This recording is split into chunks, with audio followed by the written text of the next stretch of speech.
हमारे माशरे में सास और बहू की कभी नहीं बनी, इसकी वजह क्या है? देखें, फिर वही वाली बात है, जो जिसका रोल है, हम रियलिस्टिक होके, अभी मैं आपको एक रिसेंट केस बताती हूँ कि मेरे पास एक बच्ची आई और उसने कहा कि मेरे हस्बैंड वीकडेज़ में किसी दूसरे शहर में होते हैं। ठीक है। और माशाल्लाह मेरी सास जो हैं, हम सुबह के टाइम इकट्ठे किचन में काम करते हैं, हमारी अच्छी गपशप है, हम एक दूसरे को सपोर्ट भी करते हैं, हम इकट्ठे वॉक पे भी जाते हैं शाम के टाइम पे। और मेरी सास रात को सोती भी मेरे साथ हैं वीकडेज़ में, जब मेरे हस्बैंड यहाँ नहीं होते। तो देखें, ये फिर मैं कहूँगी आपके ख़ानदान की वैल्यूज़ पे बेस करता है कि सास और बहू की बनती है कि नहीं बनती। मैं तो इवन ये कहती हूँ कि मेरी वालदा की और मेरी भाभी की तो शक्लें भी उनकी ज़्यादा मिलती हैं, मैं कम, उनकी बेटी लगती वो ज़्यादा लगती है, ठीक है। और मेरी भाभियाँ जो हैं वो कहती हैं कि सास ससुर दुनिया में इन जैसे होने चाहिए जैसे हमारे थे, ठीक है।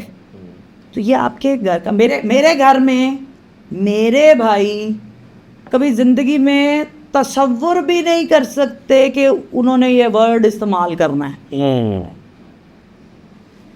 ठीक है।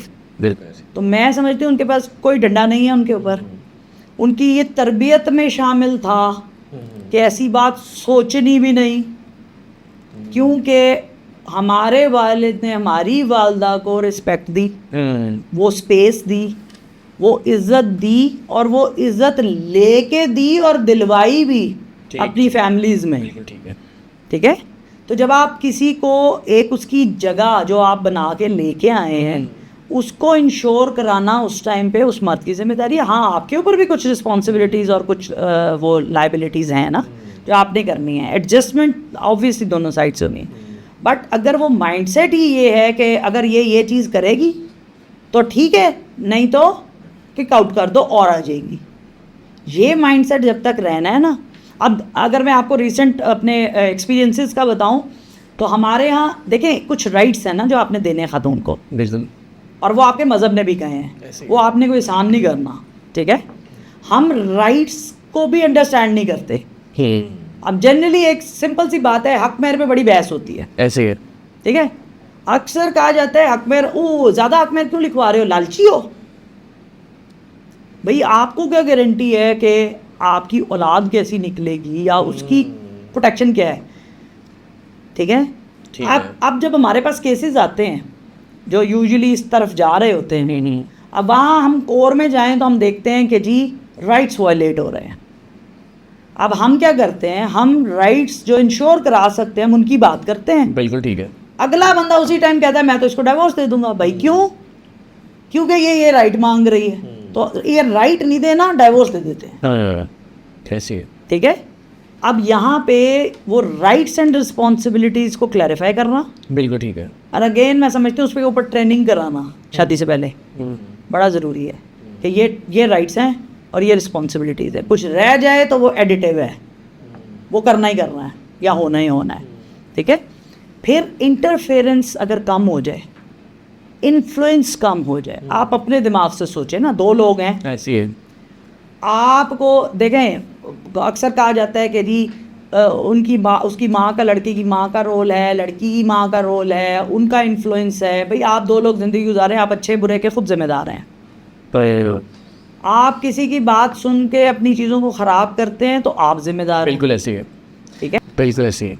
हस्बैंड वाइफ को आइडियल लाइफ गुजारने के लिए क्या करना चाहिए, आप क्या टिप देंगे? इज़्ज़त, इज्जत के साथ ट्रस्ट,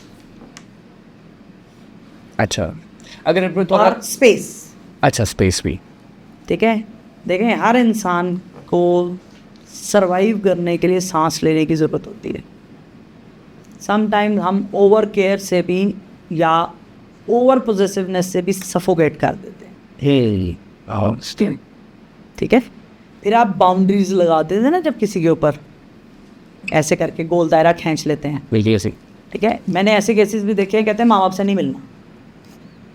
मतलब आप कैसे इंसान हैं? फिर कुरान का रेफरेंस दे देते हैं कि अगर हस्बैंड मना करे तो वो उस पर लागू है कि वो नहीं मिलेगी। हम जस्टिफिकेशन भी देते हैं ना ऐसी ऐसी। बिल्कुल ऐसे। यार आप कैसे इंसान हैं जो आप एक औलाद को माँ बाप से मिलने से रोक सकेंगे? या फिर आपको, और अगर आपने कुछ नहीं करना, आपका कोई बस नहीं चलता, आपको किसी बात का गुस्सा है, तो आप टॉर्चर उसको क्या करेंगे कि उसके माँ बाप को या उसके बहन भाइयों को गालियाँ देंगे। ठीक है, ऐसी तो एक जो रिस्पेक्ट है, देखें आप कुछ भी ना करें, आप ट्रस्ट करते हैं, ठीक है ये रिलेशनशिप ट्रस्ट के बगैर नहीं है। जहाँ आप डाउट करते हैं ना, रिलेशनशिप ज़ीरो। सर।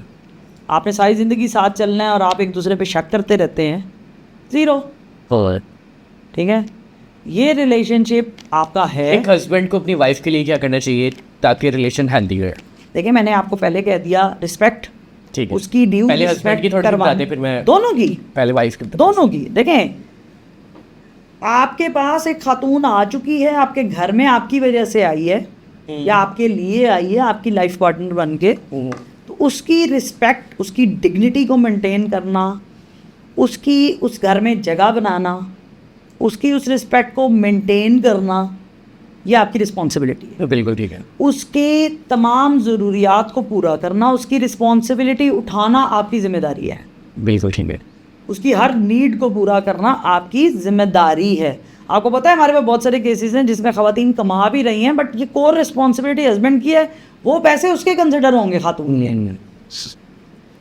हमारे यहाँ तो ये कहा जाता है कि अगर तुम अपने पैसे हमारे साथ शेयर नहीं करती तो इसका मतलब है तुम फेयर ही नहीं हो। फिर हालांकि अगर वो अपनी खुशी से कर रहे तो 100 बिस्मिल्लाह, कोई मसला नहीं है उसमें। ठीक है, बट हमारे यहाँ उन चीज़ों की इंटरप्रिटेशन और कॉन्सेप्ट डिफरेंट है ना, ऐसी है। कि हमें कमाने वाली बहू इसलिए चाहिए कि चलो जी थोड़ा सहारा हो जाएगा। ठीक है, और अगर वो पैसे शेयर नहीं कर रही तो फिर हम उसको उसके नौकरी छुड़वा देंगे, क्योंकि तुम हमें थोड़ी देती हो, अपने लिए कमाती हो तो हम क्यों कमाने जाने दें।